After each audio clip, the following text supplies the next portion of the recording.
اس ایک آیت کریمہ میں حضور کی یا ایھا النبی انا ارسلناک شاہدا و مبشرا و نذیرا وداعیا الی اللہ باذنہ و سراجا منیرا۔ لفظ نبی کا ترجمہ امام قسطلانی علیہ رحمہ یہاں لکھتے ہیں کہ النبوۃ ہی الاطلاع علی الغیب۔ نبوت کیا ہے؟ یہ اطلاع علی الغیب سے ہے، تو پھر نبی وہ ہوتا ہے جو غیب کی خبریں دینے والا ہو۔ وما کان اللہ لیطلعکم علی الغیب ولکن اللہ یجتبی من رسلہ من یشاء۔ یہ اسی کی شان ہے، غیب وہی جاننے والا ہے، لیکن وہ رسولوں میں سے جس کو منتخب کر لے، جس کو چاہے وہ علوم غیبیہ سے نواز دے۔ تو دو لفظ قرآن مجید میں استعمال ہوئے، الا من ارتضی من رسول، رسولوں میں سے جس پر وہ راضی ہو جائے، ولکن اللہ یجتبی من رسلہ من یشاء، وہ رسولوں میں سے جس کو منتخب کر لے۔ تو اجتباء اور ارتداء دو چیزیں ہیں۔ اب حضور کے مبارک نام پڑھیے، حضور کے ناموں میں سے ایک مرتضیٰ بھی ہے، ایک مجتبیٰ بھی ہے۔ تو مطلب کیا ہوا کہ وہ غیب کا جاننے والا، وہ عالم الغیب نہیں، غیب کے خزانے کسی کو دیتا، لیکن جب دینے پہ آئے تو مجتبیٰ کو دیتا ہے، مرتضیٰ کو دیتا ہے۔ اور پھر یہ اتنی شانوں کے مالک ہیں، جہاں ضرورت پڑے پھر بخل سے کام نہیں لیتے۔ وما هو علی الغیب بدنین، یہ غیب کے معاملے میں بخل سے کام نہیں لیتے، جہاں ضرورت ہوتی ہے وہاں بیان کرتے ہیں۔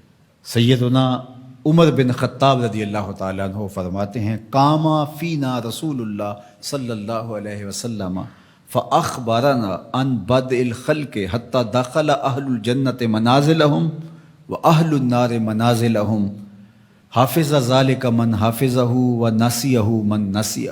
کہا ایک دن حضور کھڑے ہوئے مجمع اصحاب میں، اس کائنات کی ابتدا سے انتہائے کائنات تک، یہاں تک کہ جنتی جنتوں میں چلے گئے اور جہنمی جہنم میں چلے گئے، کوئی شے نہیں جو حضور نے چھوڑی ہو، سب حضور نے بیان فرما دیا۔ اب ایک سوال پیدا ہوتا ہے، تھوڑے سے عرصے میں اتنا کچھ کیسے بیان کر دیا؟ تو یہ حضور کی شان بلاغت تھی، اور بطور معجزہ حضور علیہ السلام کو یہ شان دی گئی تھی۔ تو فرمایا یا ایھا النبی، اے غیب کی خبریں دینے والے، انا ارسلناک، آپ کو ہم نے بھیجا ہے، آپ کو ہم نے بھیجا ہے۔ یار آپ کسی کو بھیجیں اور اس کی کوئی عزت نہ کرے تو آپ کہیں گے تم ہوتے کون ہو، اس کو ہم نے بھیجا تھا۔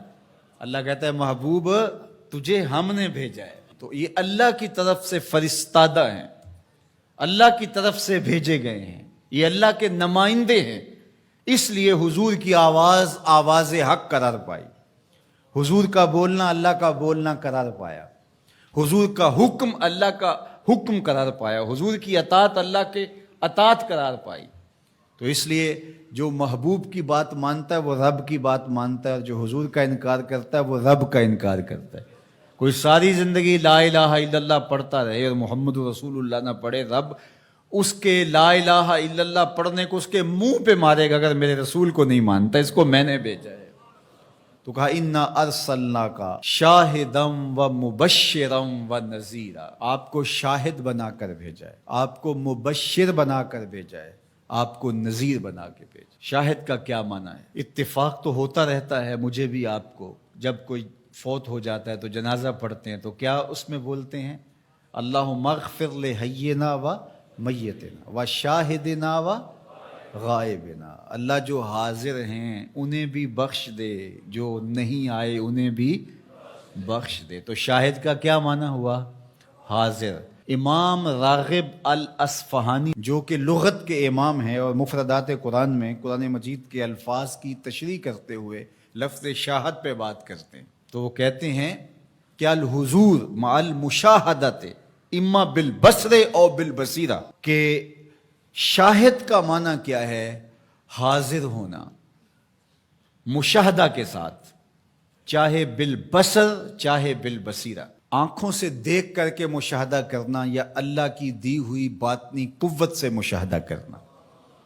تو کہا یہ ہے شاہد کا مفہوم، اور حضور علیہ السلام کو میرے رب نے شاہد بنایا ہے، میرے رب نے شاہد بنایا، تو حضور کی نظروں سے کچھ پوشیدہ نہیں ہے۔ آقا کریم نے ارشاد فرمایا، یہ بھی صحاح کی روایت ہے، ان اللہ زوال الارض فرأیت مشارقہا و مغاربہا، اللہ نے میرے لیے زمین کو سمیٹ دیا، اور ایک روایت میں ایسے کر دیا جس طرح میری ہتھیلی ہوتی ہے، میں پوری کائنات کو یوں دیکھ رہا ہوں جس طرح کوئی اپنی ہتھیلی دیکھتا ہے۔ تو فرمایا کہ اللہ نے میرے لیے زمین کو سمیٹ لیا، اور میں نے مشرق بھی دیکھ لیے، میں نے مغرب بھی دیکھ لیے۔ تو زمین حضور کے سامنے ہے جس طرح ہتھیلی ہوتی ہے۔ انی ارا ما لا ترون و اسمع ما لا تسمعون، فرمایا جو میں سنتا ہوں وہ تم نہیں سنتے، اور جو میں دیکھتا ہوں وہ تم نہیں دیکھتے۔ سورج کو گرہن لگ گیا، حضور نماز کے لیے کھڑے ہوئے، نماز پڑھاتے پڑھاتے حضور نے ہاتھ آگے بڑھایا، پھر حضور نے ہاتھ پیچھے کھینچ لیا، سلام پھرا تو صحابہ نے پوچھا حضور آج نماز میں آپ نے ہاتھ آگے بڑھا لیا تھا جس طرح کوئی چیز پکڑنے لگے ہوں، پھر آپ نے ہاتھ پیچھے کھینچ لیا، کیا ماجرا ہوا؟ فرمایا جنت میں کھجوروں کا ایک خوشہ لٹک رہا تھا، میں نے سوچا تمہارے لیے توڑ لوں، اور اگر میں توڑ لیتا تم قیامت تک کھاتے رہتے، ختم نہ ہوتا، پھر میں نے نہیں توڑا، میں نے کہا چلو کل قیامت کو ہی صحیح۔ حضور کھڑے کہاں ہیں؟ مدینے میں، صحاح کی روایت ہے، کھڑے کہاں ہیں؟ اور ہاتھ اٹھا کے کہاں تک پہنچایا؟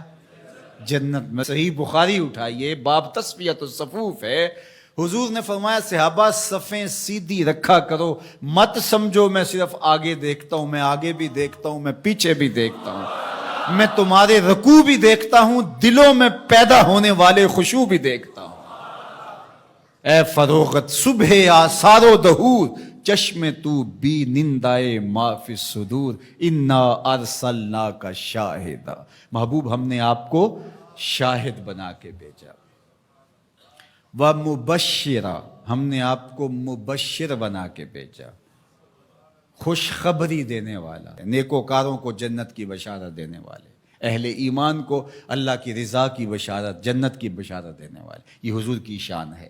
پھر فرمایا وَنَذِيرًا، ڈر سنانے والا، کفار کو، عاصیوں کو، بدکاروں کو، اللہ کے نافرمانوں کو جہنم کے عذابوں سے ڈرانے والے، یہ نبی کی شان ہے۔ نبی مبشر بھی ہیں اور نذیر بھی ہیں۔ وَدَاعِيًا إِلَى اللَّهِ بِإِذْنِهِ، اور اللہ کے اذن سے اللہ کی طرف بلانے والے، اور جس طرح میرے حضور نے بلایا ہے، یہ تاریخ کا انوکھا باب ہے۔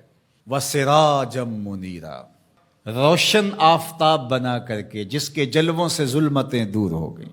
حضور حصی اعتبار سے بھی سراج منیر ہیں، اور معنوی اعتبار سے بھی سراج منیر ہیں۔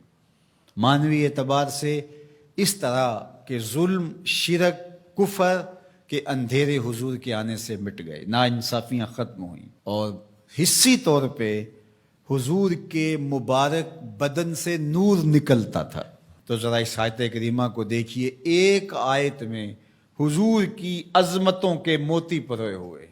یا ایھا النبی انا ارسلناک شاہدا ومبشرا ونذیرا وداعیا الی اللہ باذنہ وسراجا منیرا، زیراں زبراں شداں مداں شان اودی وچ آئیاں، عاماں لوکاں رمز نہ کوئی، خاصاں خبراں پائیاں۔